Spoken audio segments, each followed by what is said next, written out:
খারকোল শাক অনেক রকম করেই তো রান্না করে খেয়েছেন। একবার হলো আমার মতো করে রান্না করে দেখতে পারেন। এইভাবে রান্না করলে ধোয়া ওঠা গরম ভাত নিমিষেই শেষ করে ফেলবেন। খেতে এতটাই টেস্টি হয়, মুখে রুচি না থাকলে মুখে রুচি ফিরবে। নমস্কার বন্ধুরা, অমৃতা অ্যান্ড কুকিং চ্যানেলে সবাইকে স্বাগত জানিয়ে আবারও হাজির হয়েছি।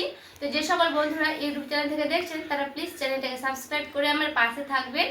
আর যারা ফেসবুক থেকে দেখছেন তারা পেজটাকে ফলো করে রাখবেন, লাইক দিয়ে ভিডিও দেখা শুরু করবেন। তো চলো রেসিপিটি শেয়ার করা যাক। আর এই যে দেখুন বন্ধুরা, নিয়ে এনেছি ঘ্যাটকল। আর দেখে বুঝতে পারছেন ঘ্যাটকলগুলো কতটা সুন্দর, একেবারে কিন্তু টাটকা ফ্রেশ। এইগুলো আমি নিজের হাতে তুলে নিয়ে এসেছি। এই ঘ্যাটকলগুলোর অনেক নাম রয়েছে, যেমন বলে চাম ঘাস বা ঘ্যাটকল। এই ঘ্যাটকলগুলো খেতেও কিন্তু খুবই ভালো লাগে, খাওয়াও কিন্তু শরীরের পক্ষে খুবই ভালো। তো বন্ধুরা, প্রথমে আমি এই ঘ্যাটকলগুলোকে খুব সুন্দর করে বেছে নিচ্ছি। তো চলুন কিভাবে আমি বেছে নেব সেটাও আমি আপনাদের সঙ্গে শেয়ার করব। প্রথমে একটা ডালগুলো নিয়ে নিয়েছি এখানে। এরপরে ছুরি দিয়ে একটু মুখ সাইজটাকে হালকা করে কেটে ফেলে দেব। এরপরে দেখুন যে সুতোর মতো একটা থাকবে, দেখবেন এইভাবে কিন্তু সুতোর মতোটাকে ছিলে নিতে হবে খুব সুন্দর করে। দেখুন খুব ভালো মতো করে একটা পাতলা সুতোর মতো করে যে আছে গা থেকে কিন্তু এইভাবে মানে ভালো মতো করে ছিলে নিতে হবে। তো এখানে দেখুন খুব সুন্দর করে ছিলানো হয়ে গেলে কেটে নিতে হবে পিস পিস করে। দেখুন এইভাবে ছোটো ছোটো করে কিন্তু কেটে নেওয়ার চেষ্টা করবেন। আর যেন খোসা একটু না থাকে এই খেয়ালটা একটু রাখতে হবে। ছোটো ছোটো করে কেটে নিয়েও কিন্তু আপনারা ভালো মতো করে খোসাটাকে ছাড়িয়ে নিতে পারবেন। তো এইভাবে আমি সম্পূর্ণ করে কিন্তু খুব সুন্দর করে ডালগুলোকে কেটে নিচ্ছি। আর এখানে আমি নিচ্ছি পাতাটাও নিয়ে নেব। তো পাতাটা আমি সবগুলোই নেব না, 4-5টা নেব। তো দেখুন খুব ভালো মতো করে ছোটো ছোটো করে পাতাটাও কেটে নিলাম। তো এখানে আমি সবগুলোই কিন্তু ডাঁটাগুলো কেটে নিচ্ছি। এখানে দেখুন বন্ধুরা, আমি খুব সুন্দর করে বেছে নিয়েছি। আর পাতাগুলো দেখুন আমি বেশি নিইনি, শুধুমাত্র পাতাগুলো দিয়ে কিন্তু একেবারে ভর্তা করে নিতে পারবেন, খেতে খুবই ভালো লাগে। তো আজকে আমি অল্প করে নিয়েছি পাতা, মানে 2-3টা নিয়েছি পাতা। আর যেগুলো সবগুলো ডাঁটা নিয়েছি। তো এগুলো কিন্তু খুব সুন্দর জলে আমি ধুয়ে নিচ্ছি। এখানে একটা বাটিতে জল নিয়েছি, জলে কিন্তু ধুয়ে নিতে হবে খুব ভালো মতো করে। এগুলো আমি প্রায় 2-3 বার জল পাল্টে পাল্টে কিন্তু ধুয়ে নেব। আর দেখুন কতগুলো কষ বেরিয়েছে, দেখে বুঝতে পারছেন। এটা আমি প্রায় 2-3 বার ধুয়ে নিচ্ছি, তারপরে ফিরে আসছি। আর এই যে দেখুন বন্ধুরা, 2-3 বার খুব সুন্দর করে পরিষ্কার করে ধুয়ে নিয়েছি। এখানে দেখুন আমি একটা কড়াই বসিয়ে নিলাম। আর এই যে দেখুন বন্ধুরা, কড়াই দিয়ে দিচ্ছি অল্প পরিমাণে জল। দেখুন ঘ্যাটকলগুলোকে দিয়ে দিচ্ছি, দিয়ে দিচ্ছি অল্প করে লবণ, দিয়ে দিচ্ছি একেবারে সামান্য করে হলুদের গুঁড়া। পরে একটু ভালো মতো করে নাড়াচাড়া করে নেব। তো এখানে আমি প্রায় 2 মিনিটের মতো একটু ফুটিয়ে নেব, মানে যেন জলটা যেন বেরিয়ে যায় তার জন্য।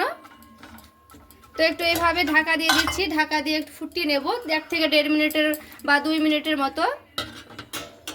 আমি ঢাকাটা উঠিয়ে নিলাম। আর দেখুন প্রায় আমি কিন্তু 2 মিনিটের মতো ফুটিয়ে নিয়েছি, আর কিন্তু ফুটাবো না। এটা কিন্তু আমি জলটাকে গেলে নেব, তারপরে আবারও ফিরে আসছি। আজকে আমার এই ঘ্যাটকলটা রান্না করতে লাগবে পেঁয়াজ, মানে একেবারে কিন্তু আমি ছোট একটা পেঁয়াজ দিচ্ছি আজকে, একেবারে সামান্য অল্প করে লাগবে পেঁয়াজ। পেঁয়াজটা আমি প্রথমে কেটে দিচ্ছি। এখানে পেঁয়াজ না দিলেও হবে, কিন্তু আমি একটাই দিচ্ছি কারণ ছোটোগুলোও দিচ্ছি। দেখুন পেঁয়াজটা আমি ধুয়ে নিয়ে চলে এসেছি। এরপরে পেঁয়াজটাকে একটু মিহি মিহি করে কেটে নিচ্ছি। খুব মিহি করে না কাটলেও হবে, এই যে এরকম করে কেটে নিলাম, মানে খুব মিহিও না খুব মোটাও না। এই যে দেখুন 3-4 পিস করে নিয়েছি। ঘ্যাটকল করার জন্যে আজকে আমার রসুনটা বেশি লাগবে, মানে ঘ্যাটকলের রসুনটা হচ্ছে মেন। তো এখানে আমি রসুনটা নিয়ে এনেছি 5 কোয়া। তো এখানে দেখুন রসুনটাকে খুব সুন্দর করে আমি বেছে নেব। এখানে দেখুন রসুনটা আমি খুব সুন্দর করে থেতো করে নিয়েছি। এরপরে রসুনটাকে এইভাবে একটু করে বেছে নিচ্ছি, কারণ খোসাগুলো ফেলে দেব তার জন্য। তো এই যে খোসাগুলো অবশ্য করে কিন্তু ফেলে দিতে হবে রসুনের। তো রসুনটাকে আমি একটু পরিষ্কার করে নেব এইভাবে। দেখুন রসুনের খোসাগুলো আমার খুব ভালো মতো করে বাছানো হয়ে গেছে। আরও একটা মেন আছে, যেটা হচ্ছে লঙ্কা। কাঁচা লঙ্কাটা অবশ্যই করে বেশি লাগবে। এখানে আমি প্রায় দেখুন 10টা থেকে 12-13টার মতো লঙ্কা নিয়েছি। এখানে আমার লঙ্কাটা কিন্তু অবশ্যই দিতে হবে বেশি করে, কারণ ঘ্যাটকলে কিন্তু একটু লঙ্কার মানে ঝালটা বেশি ভালো লাগবে খেতে। এটা একটু পরিষ্কার করে নিয়ে চলে এলাম, আর ওইদিকে আমি কিন্তু ভালো মতো করে জলটাকে ছেঁকে নিয়ে জল ঝাড়াতে রেখে দিয়েছি। তো দিয়ে দিচ্ছি কড়াই তেল, সামান্য করে দিয়ে দিলাম হলুদের গুঁড়া। আমি এখানে চিংড়ি মাছ নিয়েছি 3-4টে, আর নিয়েছি চিংড়ি মাছের মাথা। এরপরে চিংড়ি মাছের মাথাটাকে এইভাবে একটু আমি ভালো মতো করে একটু ভেজে নিচ্ছি 2-3 মিনিট। এরপরে দেখুন আমার খুব ভালো মতো করে চিংড়ি মাছটা ভাজানো হয়ে গেছে। এরপরে আমি নামিয়ে নিচ্ছি।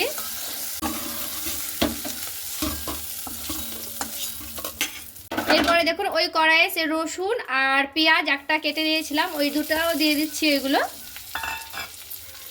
রসুন আর সেই পেঁয়াজটা একটু ভালো মতো করে নাড়াচাড়া করে নিচ্ছি। আর এখানে দেখুন সে লঙ্কাটা নিয়েছি, লঙ্কাগুলোকেও কিন্তু আমি দিয়ে দিলাম। এরপরে লঙ্কার সঙ্গে রসুন পেঁয়াজ একসঙ্গে খুব ভালো মতো করে একটু ভেজে নিচ্ছি। এইভাবে 2-3 মিনিট কিন্তু ভেজে নিলে হয়ে যাবে, বেশিক্ষণ ভাজতে হবে না এগুলোকে। এখানে দেখুন আমি 2-3 মিনিট একটু ভেজে নিয়েছি, কারণ লালচে ভাব না হলেও কিন্তু হবে, লালচে ভাব করার কোনো দরকার নাই। এরপরে জল ছাড়া সে ঘাটকলগুলো দিয়ে দিলাম। এরপরে ঘাটকলগুলোকে খুব ভালো মতো করে এইভাবে মানে নাড়াচাড়া করে নিতে হবে। এরপরে আমি দিয়ে দিচ্ছি অল্প করে লবণ, পরে দিয়ে দেব হলুদের গুঁড়া। পরে আবারও খুব ভালো মতো করে একটু নাড়াচাড়া করে নিচ্ছি।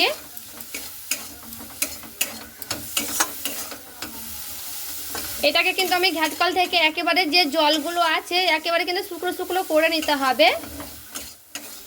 তো এইভাবে কিন্তু অনবরত একটু নাড়তে থাকতে হবে। এরপরে আমি দিয়ে দিচ্ছি ঢাকা। আমি ঢাকাটা উঠিয়ে নিয়েছি, আর এখানে কিন্তু আমি 2-1 মিনিট খুব ভালো মতো করে কিন্তু নাড়াচাড়া করতে থাকবো, কারণ যতক্ষণ না ঘাটকল থেকে জলগুলো শুকনো শুকনো হয়ে আসবে এভাবে কিন্তু নাড়াচাড়া করেই থাকতে হবে। এখানে আমি প্রায় 2-3 বার একটু নাড়াচাড়া করব, আর ঢাকা দিয়ে দিয়ে এইভাবে একটু রান্না করে নেব, মানে যেন জলগুলো একেবারে যেন না থাকে, যেন শুকনো শুকনো হয়ে। এখন দিয়ে দিচ্ছি 1 চামচের মতো কালো জিরে। এরপরে কালো জিরেটা দিয়ে একটু নাড়াচাড়া করে নিচ্ছি। আর এখানে দেখুন সব শেষে দিতে হবে কালো জিরেটা, দেখে বুঝতে পারছেন একেবারে কিন্তু শুকনো শুকনো হয়ে এসেছে, কারণ এখান থেকে কিন্তু ডাটাগুলো থেকে আর কিন্তু জল নাই। এভাবে জলগুলোকে একেবারে কিন্তু টেনে নিতে হবে। এইভাবে অবশ্যই করে কিন্তু জলগুলো টেনে নেওয়ার চেষ্টা করবেন। দেখুন একেবারে কিন্তু ঝরঝরে হয়ে গেছে, আর কড়াই দেখুন লেগে লেগে যাচ্ছে। এইভাবে কিন্তু কড়াই লেগে লেগে যাবে, আর এইরকম করে ঝরঝরে করে নিতে হবে। তো এখানে কিন্তু পুরোপুরিভাবে আমার রেডি হয়ে গেছে। শেষে যে চিংড়ি মাছগুলো আমি আগে ভেজে নিয়েছিলাম, এরপরে চিংড়ি মাছগুলো এর সঙ্গে কিন্তু দিয়ে দিতে হবে। এরপরেও কিন্তু এইভাবে নাড়াচাড়া করে নিচ্ছি। তো এরপরে আমি নামিয়ে নেব, দিয়ে ঠান্ডা করে নেব। এখন কড়াই থেকে নামিয়ে নিয়ে চলে এসেছি। এরপরে আমি এগুলোকে শিলপাটায় বেটে নেব। তো চলুন বেটেও নিই। আর এখানে দেখুন চলে এলাম শিলপাটাতে। তো এখানে আমি খুব ভালো মতো করে দেখুন সবগুলোকে কিন্তু ঠান্ডা করে নিয়েছি। এরপর আমি ঢেলে নিলাম ঘাটকলগুলোকে। এরপরে খুব সুন্দর করে কিন্তু বেটে নিতে হবে শিলপাটায়। তো এখানে দেখুন খুব সুন্দর করে একেবারে কিন্তু মিহি মিহি করে বেটে নিচ্ছি। তো এখানে আমি কিন্তু চিংড়ি মাছটা দিয়েছি, আপনারা কিন্তু চিংড়ি মাছটা নাও দিতে পারবেন, চিংড়ি মাছটা কিন্তু স্কিপ করে যেতে পারবেন। ঘাটকলগুলোকে খুবই মিহি করে কিন্তু আমি বেটে নিয়েছি, একেবারে কিন্তু মিহি করে বেটে নেওয়ার চেষ্টা করবেন। কড়াইটা আবার পরিষ্কার করে নিয়ে চলে এসেছি। দিয়ে দিচ্ছি কড়াইয়ে তেল। এখন শুকনো লঙ্কা নিয়েছি, শুকনো লঙ্কাটা আমি ভেঙে দিয়ে দিলাম। এখন পুরো 1 চামচ ভর্তি করে দিয়ে দিচ্ছি কালো জিরে। লঙ্কার কালো জিরেটা খুব ভালো মতো করে কিন্তু গরম করে নিয়েছি। সেই বেটে রাখা সেই ঘাটকলগুলো আমি দিয়ে দিচ্ছি। আর এই যখন খুব ভালো মতো করে এইভাবে একটু নাড়াচাড়া করে নিতে হবে ঘাটকলের সঙ্গে। আর এখানে আমি যতক্ষণ না ঘাটকলগুলো একেবারে শুকনো শুকনো হয়ে যাবে ততক্ষণ না কিন্তু আমি নাড়তেই থাকবো। দেখবেন এক সময় নাড়তে নাড়তে কালারটা একেবারে কিন্তু চেঞ্জ হয়ে যাবে, মানে কালারটা খুবই সুন্দর চলে আসবে। আর এই যে দেখুন একেবারে কিন্তু কালারটা চেঞ্জ করে নিয়ে চলে এসেছি। দেখুন একেবারে কালারটা কিন্তু চেঞ্জ হয়ে গেছে। তো বন্ধুরা এরকম ধোয়া ওঠা ভাতের সঙ্গে এরকম গরম গরম ঘাটকলে ভর্তা হলে আর অন্য কিছুই লাগবে না, এই দিয়ে পুরো ভাত খেয়ে নিতে পারবেন। তো আজকের এই রেসিপি কেমন হয়েছে অবশ্যই আমাকে কমেন্ট করে জানাবেন। তো প্লিজ ভালো লেগে থাকলে লাইক করবেন। তো দেখা হচ্ছে আরও একটি রেসিপির সঙ্গে। সবাই ভালো থাকবেন, সুস্থ থাকবেন।